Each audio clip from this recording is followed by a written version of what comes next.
नमस्कार। स्वागत है आपका राजनीति के इस अखाड़े में। मित्रों, बात तो है क्राइम की, लेकिन जुड़ी हुई है राजनीति से। इसलिए राजनीति के इस अखाड़े पर हम उस क्राइम बनाम राजनीति की बात करेंगे। जब से उत्तर प्रदेश के मुख्यमंत्री योगी आदित्यनाथ ने विधानसभा में कहा था कि वह माफियाओं को मिट्टी में मिला देंगे, तब से अतीक अहमद को मुठभेड़ में मारे जाने की आशंकाएं बनी हुई थी।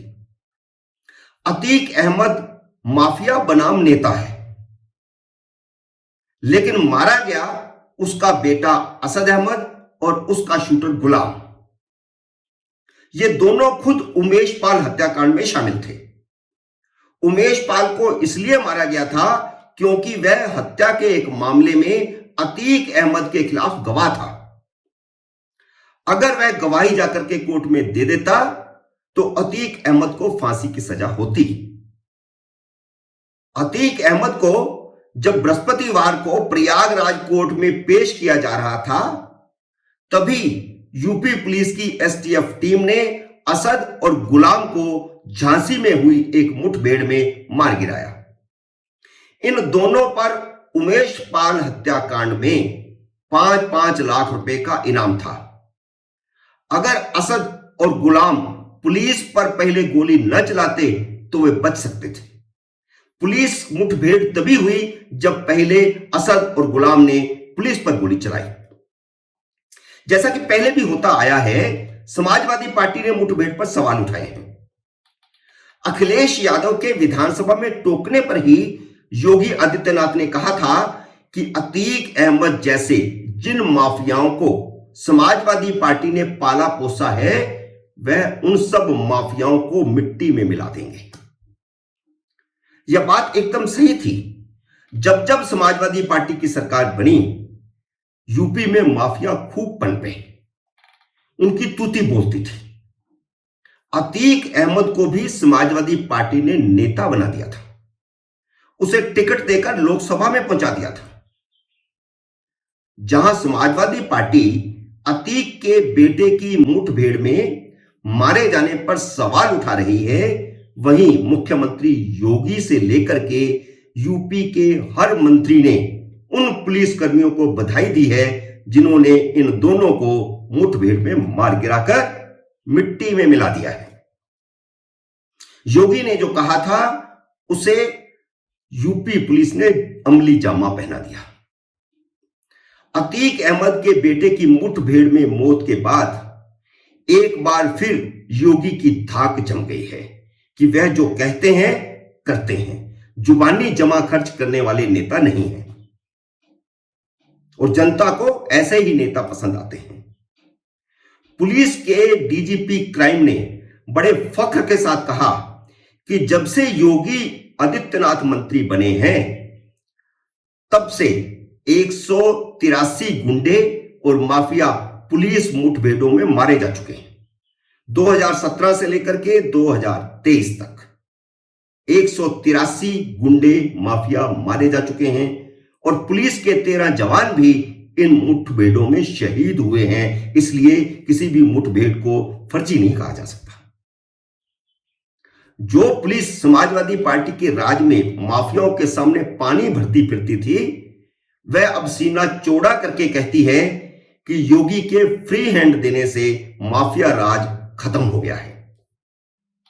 अतीक अहमद को जब बुधवार को प्रयागराज लाया गया था, तो उसने खुद मीडिया के सामने कहा था कि उसका माफिया खत्म हो गया है, वह अब माफिया नहीं रहा। तो यह योगी राज की धमक है कि माफिया खुद कहता है कि उसका माफिया राज खत्म हो गया। उसने मीडिया का धन्यवाद भी किया था कि उसी की वजह से वह अब तक जिंदा है। यूपी पुलिस की टीम 26 मार्च को जब ट्रांजिट रिमांड लेकर के साबरमती जेल पहुंची थी, तो वह बहुत रोया था। वह घबराया हुआ था कि रास्ते में उसे फर्जी मुठभेड़ में मार दिया जाएगा या उसकी गाड़ी पलट जाएगी। उसके दिमाग में माफिया को मिट्टी में मिला देने वाला बयान बार बार गूंज रहा था।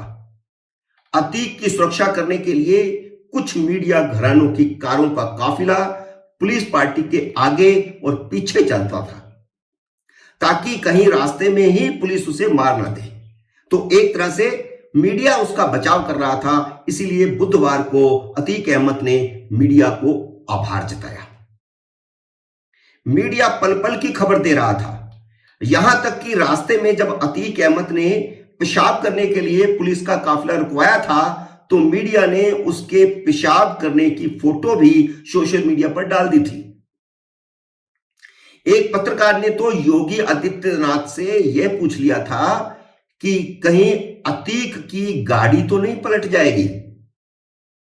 इस पर योगी ने कोई गारंटी नहीं ली थी कि गाड़ी नहीं पलट सकती। उन्होंने कहा था कि गाड़ी तो कभी भी पलट सकती है। गाड़ी पलटने की कहानी यह है कि 2020 में जब यूपी पुलिस गैंगस्टर विकास दुबे को उज्जैन से पकड़कर ला रही थी तो कानपुर में पुलिस की गाड़ी पलटने से उसकी मौत हो गई थी। कुछ महीने बाद जब यूपी पुलिस मुंबई से यूपी के एक गैंगस्टर फिरोज उर्फ शम्मी को पकड़कर ला रही थी तब भी मध्य प्रदेश के गुना में गाड़ी पलट गई थी, उसकी भी मौके पर मौत हो गई थी जैसी विकास दुबे की हुई थी। इसलिए आशंका यह बनी हुई थी कि कभी भी अतीक अहमद की गाड़ी भी पलट सकती है।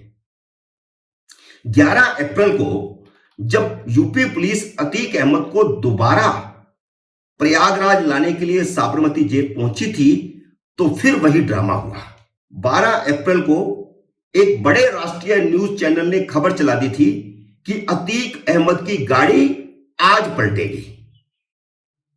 बृहस्पतिवार 13 अप्रैल को जब उसे प्रयागराज की कोर्ट में ले जाया जा रहा था तो कम से कम 100 पुलिसकर्मियों का काफिला उसके आगे और पीछे चल रहा था, क्योंकि पुलिस को खबर मिली थी कि पुलिस पार्टी पर हमला करके उसे छुड़ा लिया जाएगा। लेकिन अतीक तो बच गया, जबकि उमेश पाल हत्याकांड का आरोपी उसका बेटा असद और उसका शूटर गुलाम मुठभेड़ में मारे गए। अब यूपी में बहुत चर्चा है कि अगला नंबर किसका है।